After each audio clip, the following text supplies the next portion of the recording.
Good morning, everyone, and welcome to another News in Focus program coming to you from sunny Fayetteville, North Carolina on the second day of March in the year 2014.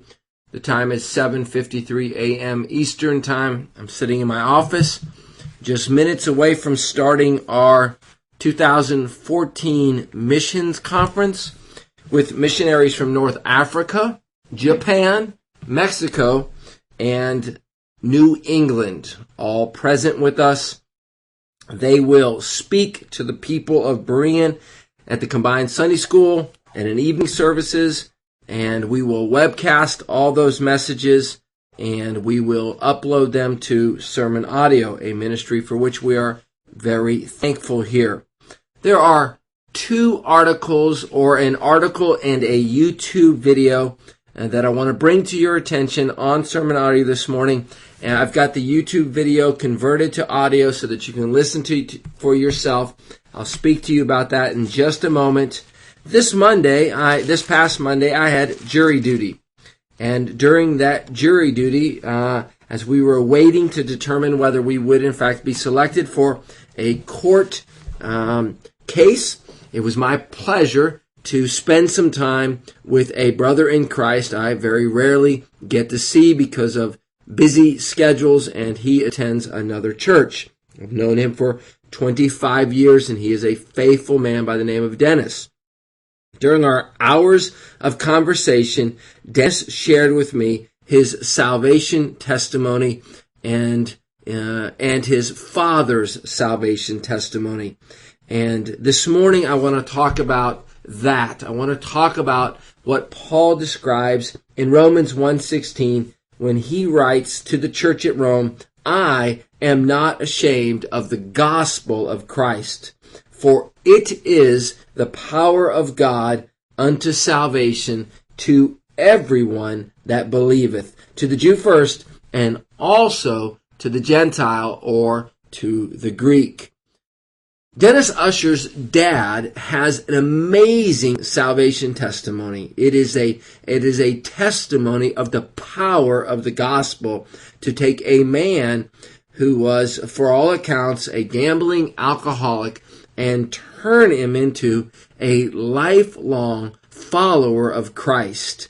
And it would be a good News in Focus program, or it would be good podcast to bring Dennis into the office and perhaps his dad someday. I don't know if that would even be possible. But as I listened to him communicate the change of life that he saw in his father, I was reminded of the power of the gospel.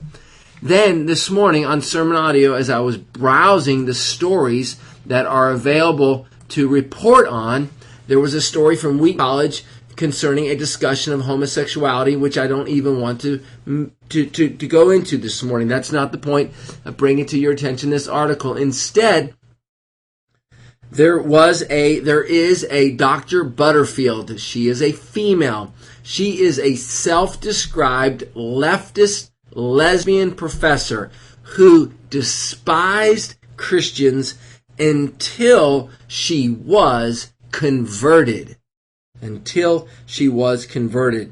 she spoke at Wheaton College concerning the power of the gospel and her former life and her present life. I know, and perhaps I'm not alone, maybe you're like me, I know sometimes I lose heart in the power of the gospel to convert souls. I forget about Paul's amazing testimony. I forget about the changed life I saw in my father in the middle of the 1970s. I forget about the stories of my good friend Dennis's father's conversion. I forget about the fact that there are former homosexuals, former racists, former murderers, former rebels, idolaters, sinners like myself, who found in the gospel of Jesus Christ a power that they and I had previously not known. We forget about the power of the gospel. To move from a leftist lesbian professor to a heterosexual, conservative, evangelical who's speaking in some of the most conservative Christian colleges across the United States, is testimony that the gospel is powerful. And Dr. Butterfield's testimony can be found on this article's website, and perhaps it's worthy of a separate podcast. But for now, I just want to remind you that the gospel converts souls.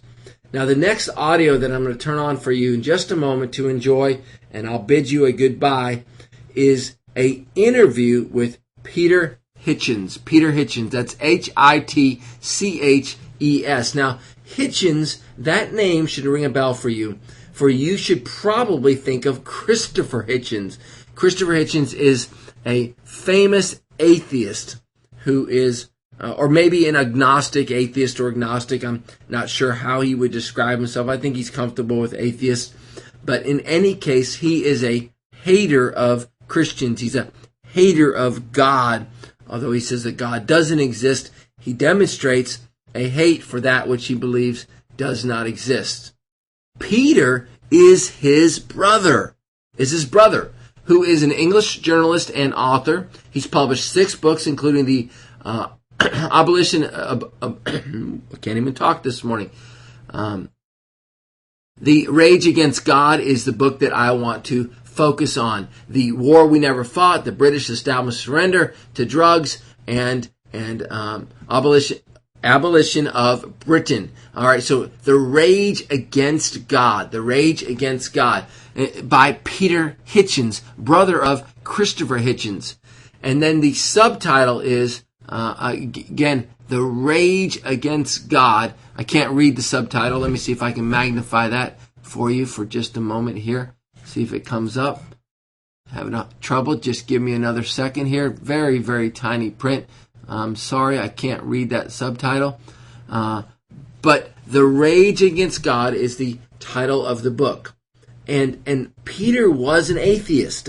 He describes in the interview a Baptist grandfather and then becoming an atheist and then discovering God and more specifically Christ, and even more specifically the power of the gospel. So let me stop talking and let you listen to this interview with Peter Hitchens, and may you be encouraged on this Sunday morning to remind yourself, to stir up within you a confidence in the power of the gospel. And let me add one final note. It is the interview that you're about to listen to occurred prior to the death of Peter's brother in 2011. So this is not new news, but it is a reminder of the power of the gospel. They have been dubbed the battling Hitchens brothers, Peter and Christopher. The battling is over God and faith. Christopher, a very outspoken atheist and an American citizen, has written, "God is not great, how religion poisons everything." His brother Peter, a famous columnist for the London Mail on Sunday, a former atheist and one-time Marxist revolutionary, has just written The Rage Against God, How Atheism Led Me to Faith. Peter Hitchens says the book was written as a continuation of a public debate he's had with his brother, the American journalist and outspoken atheist Christopher Hitchens. When I sat down with Peter, I learned that the Hitchens brothers' grandfather was a devout Baptist. He was a very strict Baptist. His wife, my paternal grandmother, whom I never knew, was an Anglican of a very Protestant type, and it was an extremely religiously conscious household. Peter described relations between the two brothers as not very warm. This interview took place before it was announced that Christopher has developed cancer. How would you describe your relationship with your brother Christopher? I think it's typical of quite a lot of younger, older brother relations. We don't get on particularly well. You fought a lot as children. Oh, lots and lots, yeah. And they're still fighting. Peter has suggested that Christopher spends so much time debating and attacking religion because he's actually a repressed seeker. Christopher denies it. Do you ever have private conversations with Christopher about faith? I don't think I could be bothered to discuss it with him in private, to be honest. I don't think I get anything different from what I get in public. In your book, you sound somewhat hopeless. I express the hope in the book that he'll just stop assuming that religion poisons everything and that everybody who believes in God is stupid. I don't ask for any more. There's a difficulty. If you take a public position, a very public position, then you brick yourself up in a tower, and it's got arrow slits instead of windows. You can chuck missiles out of it, but you can't get out yourself. When you were an atheist, did you ever have doubts about atheism? Not for a long time, no. We were armored against, we were full of our own righteousness. We knew what was right. We knew we were right. We knew we were good. We defined our own goodness. You wrote that as an atheist you didn't have any Christian friends and you didn't want any. Well, no, I wouldn't have wanted any. I found the whole thing repellent. Why? There's a lot of scorn in revolutionary socialism. There's a lot of feeling that you are the vanguard, you are the people who know best, and that everybody else is ignorant and stupid. And you see that scorn very strongly in the new atheists and the way in which they treat their opponents, not with any kind of respect at all. They still act as if Christianity is a kind of stupid aberration that only an idiot could follow. Although Peter Hitchens has returned to Christ, Britain largely has not. Church attendance is low, and atheists have even conducted public campaigns against faith. It sounded in your book like you're afraid it may already be too late for a revival of Christianity in Britain. I think that's probably so. I think it probably is too late. I'm not allowed to despair, but if I were allowed to, I would. It's gone a long way. Christianity has been very badly damaged here, to the extent that huge numbers of people don't really know anything about it at all, who don't know the Bible stories, who've never opened a Bible, been inside a church, have no conception of what Christianity is or means. How do you feel about having led others to become atheists? It's my fault. It's one of those things for which there is, it seems to me, no real path back. In his book, Hitchens says his return to Christianity was a process over many years. But he does write about a moment in his journey back to faith when, as an atheist, he genuinely feared God. It was when he gazed at Roger van der Weyden's painting, The Last Judgment, which shows the terror on the faces of those condemned to hell. They'd obviously just heard the last trump, and one of them was actually vomiting with fright. And it just came through that I might be judged, and I was scared. I still am. One of my reasons for the change in my view of this is that I am scared. But then again, the fear of the Lord is the beginning of wisdom. Dale Hurd, CBN News, London.